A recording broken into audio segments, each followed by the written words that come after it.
Halo, Assalamualaikum warahmatullahi wabarakatuh. Perkenalkan, nama saya Abdul Malik Putra Iskandar dengan NIM 0501362999 dari jurusan Sistem Informasi Fakultas Sains dan Teknologi Universitas Terbuka UPJJ Bogor. Di sini saya akan menjelaskan tugas 1 administrasi jaringan. Kita lihat soalnya terlebih dahulu. Oke, jadi ini untuk deskripsi tugasnya.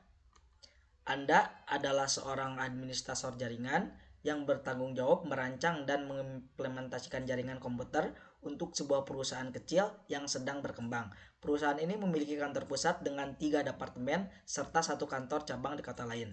Spesifikasi jaringan: kantor pusat, departemen penjualan 50 perangkat, departemen pemasaran 30 perangkat, departemen teknologi informasi 10 perangkat, departemen servernya 5 perangkat, dan tersedia koneksi WAN menuju kantor cabang. Untuk kantor cabangnya total perangkat yaitu 20 perangkat, tersedia koneksi WAN menuju kantor pusat. Untuk alamat IP yang tersedianya yaitu 192.168.10.024. Ini desain subnetting, rancang skema subnetting yang efisien berdasarkan blok alamat IP yang diberikan, tentukan untuk setiap subnet. Jadi kita akan menentukan subnet mask, alamat jaringan, network address, rentang alamat IP yang dapat digunakan, usable IP range, dan alamat broadcast. Pastikan lokasi IP tidak hanya mencakupi kebutuhan saat ini, tetapi juga menyediakan ruang untuk pertumbuhan di masa depan. Oke, jadi di sini saya sudah mengerjakan ya untuk tugasnya, untuk mengisi bagian-bagiannya.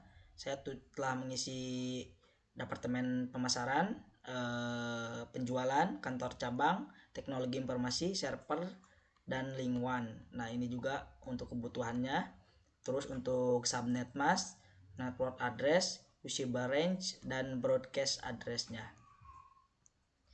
Jadi karena keterbatasan alamat IP, saya menggunakan metode VLSM, yaitu Variable Link Subnet Mask. Metode ini membagi subnet sesuai kebutuhan, tidak seragam sehingga lebih efisien. Nah, jadi berikut hasil desain yang saya buat. Jadi ini desain yang sudah saya buat ya. Nah, jadi untuk penjualan, kebutuhan hostnya yaitu 50 host. Nah, ini untuk subnet masknya, ini untuk network addressnya, ini untuk usable range, dan ini untuk broadcast addressnya. Nah, ini juga kalau untuk pemasaran membutuhkan 30 host. Ini subnet mask, terus network address, usable range, dan broadcast addressnya. Kalau untuk kantor cabang kita membutuhkan 20 host. Nah, ini untuk subnet mask, network address, usable range, dan broadcast address. Untuk TI, teknologi informasi, kita membutuhkan 10 host, subnet mask, network address, usable range, dan broadcast address. Kalau untuk server kita hanya membutuhkan 5 host. Nah, untuk subnet mask, network address, usable range, dan broadcast address.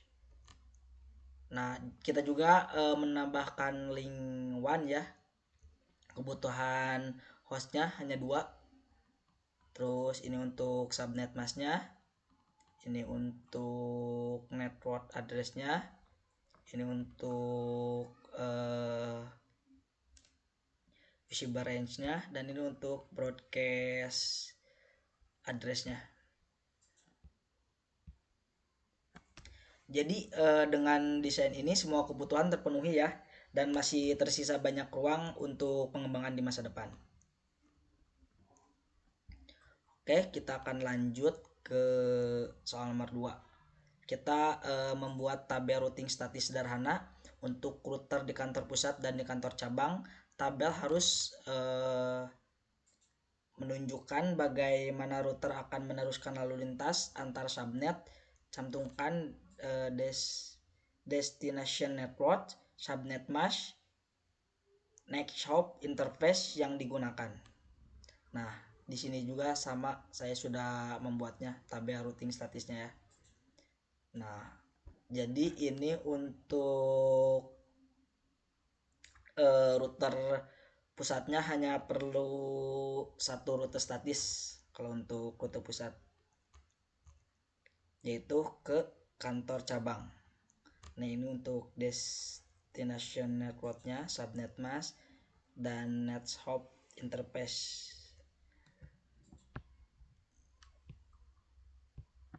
Terus kalau untuk dari router cabang kita membutuhkan 4 rute statis untuk mencapai semua subnet di kantor pusat. Kita membutuhkan 4 ya.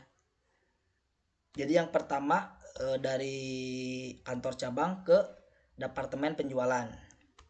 Ini network, ini destination networknya, ini subnet mask, ini next hop interface-nya. Terus dari yang kedua kita dari kantor cabang ke departemen pemasaran. Nah, ini untuk destination network, subnet mask, next hop interface. Terus yang ketiga dari kantor cabang ke jalur departemen teknologi informasi. Nah, destination network, subnet mask, next hop interface.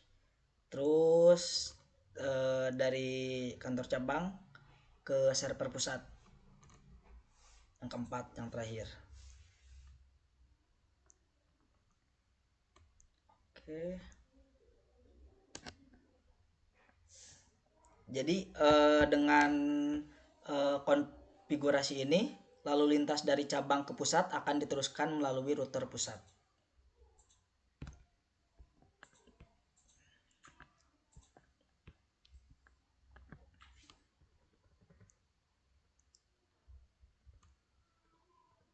Jadi untuk sudah beres ya, kita telah mengerjakan tabel subnetting dan tabel routing statis. Nah, di sini ada 4 kesimpulan, ada 4 poin kesimpulan. Yang pertama, efisiensi pengalamatan. Dengan VLSM blok IP24 bisa digunakan secara optimal sesuai kebutuhan masing-masing departemen. Terus yang kedua, koneksi antar wilayah. Routing statis memastikan komunikasi antar kantor pusat dan kantor cabang berjalan lancar. Yang ketiga, skalabilitas masa depan. Desain ini masih menyisakan ruang alamat IP untuk pertumbuhan perangkat atau penambahan departemen baru. Terus yang terakhir, struktur jaringan terorganisir. Jadi pembagian network address, usable range, dan broadcast address dalam memonitor dan melakukan troubleshooting. Jadi lebih mudah dan sistematis. Oke, mungkin cukup sekian video dari saya. Mohon maaf apabila ada kesalahan kata atau salah dalam penjelasan. Terima kasih telah menyaksikan. Wassalamualaikum warahmatullahi wabarakatuh.